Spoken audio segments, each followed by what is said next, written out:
ఇప్పుడు నేను తృప్తిగా ఉండాలి, ఏం చేయాలి అని అడిగితే నీకే తెలుసుగా, నువ్వు చెప్పు అని సమాధానం వచ్చింది.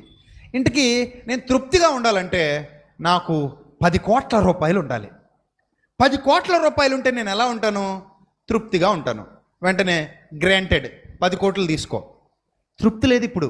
ఎందుకు తృప్తి లేదు తెలుసా? ఈ 10 కోట్లు ఇప్పుడు నేను ఎలా పట్టుకెళ్ళాలి? సూట్ కేసులు లేవు కదా. ఈ 10 కోట్లు నేను ఇప్పుడు ఎలా తీసుకెళ్ళాలి? వ్యాన్ లేదు కదా. ఈ 10 కోట్లు నేను ఇప్పుడు ఎక్కడ దాచాలి? సరైన బీరువా లేదు కదా. సరే, సూట్ కేసులు ఇచ్చాడు, తృప్తి వచ్చిందా? వ్యాన్ ఇచ్చాడు, తృప్తి వచ్చిందా? బీరువా ఇచ్చాడు, తృప్తి వచ్చిందా? రాలా. ఇప్పుడు ఈ బీరువాలో ఉన్న డబ్బు ఎవరైనా కొట్టేస్తారేమో, కాపలా పెట్టాలి కదా. సరే, కాపలా కూడా పెట్టాడు, తృప్తి వచ్చిందా? రాలా. ఈ కాపలాగాడు ఏమైనా కొట్టేస్తాడేమో. నీ మొహం తగలయ్యా, నీకు ఎప్పుడు తృప్తి వస్తుంది? ఈ 10 కోట్లు పోతేనే వస్తుంది. ఈ 10 కోట్లు ఉన్నంతకాలం నాకు తృప్తి రాదు. చివరికి ఏం సాధించావు? తిప్పి తిప్పి పిచ్చోడు అయిపోయావు. ఈరోజు చాలామంది మనుషులు ఇలాగే పిచ్చోళ్ళు అయిపోయి సమాధులకు వెళ్ళిపోతున్నారు. పిచ్చోళ్ళు అయిపోయి సమాధులకు వెళ్ళిపోతున్నారు. నిజం నేను చెప్పేది. కాబట్టి పిచ్చోళ్ళయి మనం సమాధులకు వెళ్ళొద్దు. ఉన్నంతలో, కలిగినంతలో తృప్తిగా ఉండండి.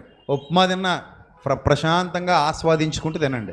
2 ఇడ్లీలు తింటున్నావా? ఆస్వాదించుకుంటూ మొక్క చట్నీలో ముంచుకుంటూ హ్యాపీగా తిను. దేవా, నాకు ఈ 2 ఇడ్లీలు ఈ పూటకి ఇచ్చినందుకు నీకు స్తోత్రం ప్రభు అని చెప్పుకుంటే